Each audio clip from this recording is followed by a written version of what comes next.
folks. This story that I'm getting ready to do right now was a story that one of my viewers brought to my attention, and it was the story of Lewis Till, which was the father of Emmett Till, the young kid that was killed down in Mississippi by some white supremacists that had killed him down in Mississippi, like back in the 50s. But anyway, this is a tragic story of what happened to his father. His father, Lewis Till. Lewis Till, born February 7, 1922, died July 2nd, 1945, was an American soldier. He was the father of Emmett Till, whose murder in August 1955 at age 14 galvanized the civil rights movement. A soldier during World War II, Lewis was executed by the U.S. Army in 1945 after being found guilty of murder and rape. The circumstances of his death were little known even to his family until they were revealed after the trial of his son's murderers 10 years later, which affected subsequently discourse of the death of Emmett Till. Lewis Till grew up an orphan in New Madrid, Missouri. As a young man, he worked at Argo Corn Company.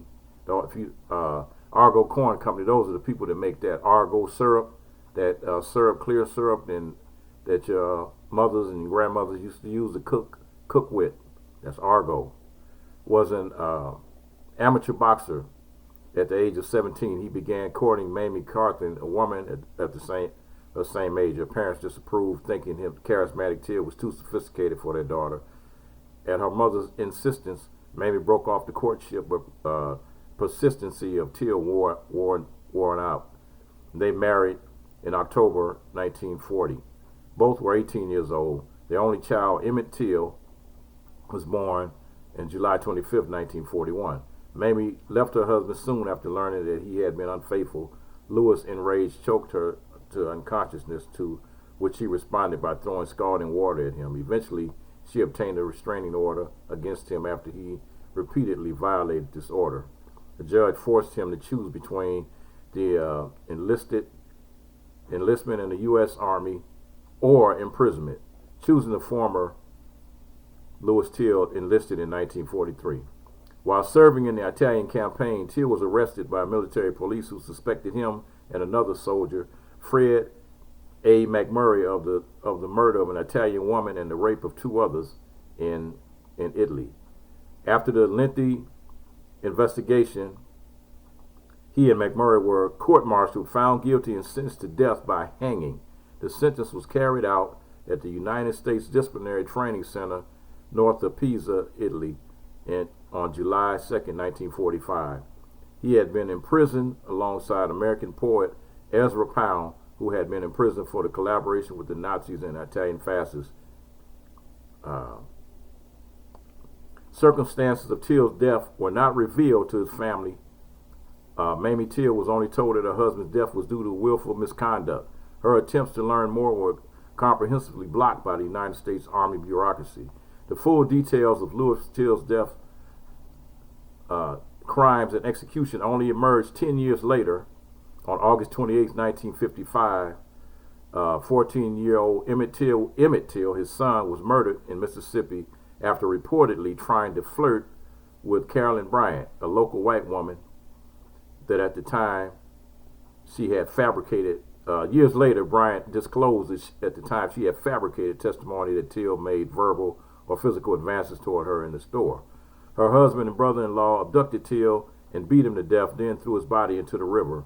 Both were arrested, charged with, and tried for first-degree murder, but were acquitted by an all-white jury. After the trial gained international media attention, Mississippi Senators James Eastland and John C. Stennis uncovered details about Lewis Till's crimes and execution and released them to reporters. The Southern media immediately leaped upon the story. Various editorials claimed that the National Association of the Advancement of Colored People and the Yankee media had covered up or lied about the truth of Emmett Till's father. Many of these editorials specifically attacked a short piece that had appeared in the Life magazine, which presented Lewis Till as having died fighting for his country in France. The article is in fact the only published piece that ever lionized Private Till. In response, Life quickly published a retraction.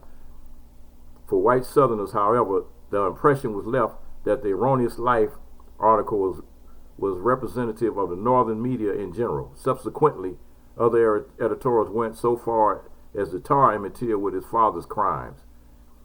These essentially portrayed Emmett as a serial rapist after the fashion of his father, thereby justifying his murder. On October 55, 1 month after Emmett Till's abductors and the murderers had been acquitted of the murder, the fate 10 years earlier of Louis Till was made public for all to know. Even though his military record had been confidential, the effect was to smear the reputation of a young dead Emmett by associating him with the crimes for which his father had been executed. In November 1955, 1 month earlier, a grand jury decided to indict the two abductors for kidnapping Till, despite the testimony given that they had in fact admitted kidnapping. In 2016, 71 years later, after the execution of Louis Till and 61 years after the murder of his son Emmett Till, author Edgar Winterman explored the circumstances leading up to and including the military conviction of Louis Till. In the book, Writing to Save a Life, The Louis Till File, Winterman examined the trial record from the U.S. military, United States versus Louis Till. Upon his request, it had been sent to him by the United States Court of Criminal Appeals, Arlington, Virginia. This trial record was more than 200 pages long. In its review of the trial record, Winterman found that there may indeed be questions to be raised of conclusions reached about Louis Till's criminal conduct drawn in from a transcript of 2016 stated he could not rescue Till from the prison and the hangman. So it's this is just what you deal with when you're dealing with people that want to try to twist, just like we have going on right now in Washington D.C. when they try to twist and turn and cover up the real news, and they try to take it and mold it into something else. You have to be smart enough to read between the lines, and just like you seeing what I'm doing here on this story here, you have to do your own homework and to try to find out the real truth of what's really going on in this country today, and what was really going on in the past in this country. And a lot of stuff has been whitewashed. A lot of stuff has been obliterated. A lot of stuff has been eliminated, destroyed. A lot of real history has been destroyed about all the treacherous things that have been going on in this country. I mean, just including the twisting of the facts that they were stating back in the 1800s when they claimed that Indians were scalping people, but in reality they don't want to tell you the truth, that American soldiers and mercenaries that were hired to go out and kill the Indians were the ones that were scalping the Indians. So they try to twist it all up, and they started on the little cowboy pictures on TV. Oh, the Indians are going to scalp us. No, that was not the truth. The truth of the matter is, white men were the ones that were scalping Indians, and they were getting paid a certain amount of money for each scalp that they brought back to the forts that were moving further and further west.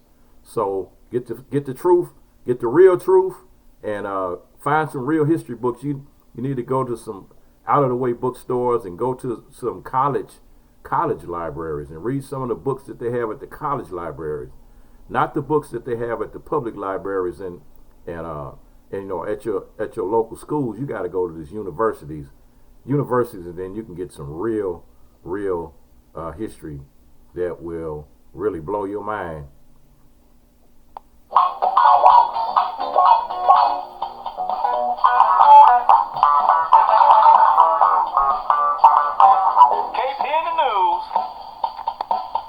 Peace. History lesson.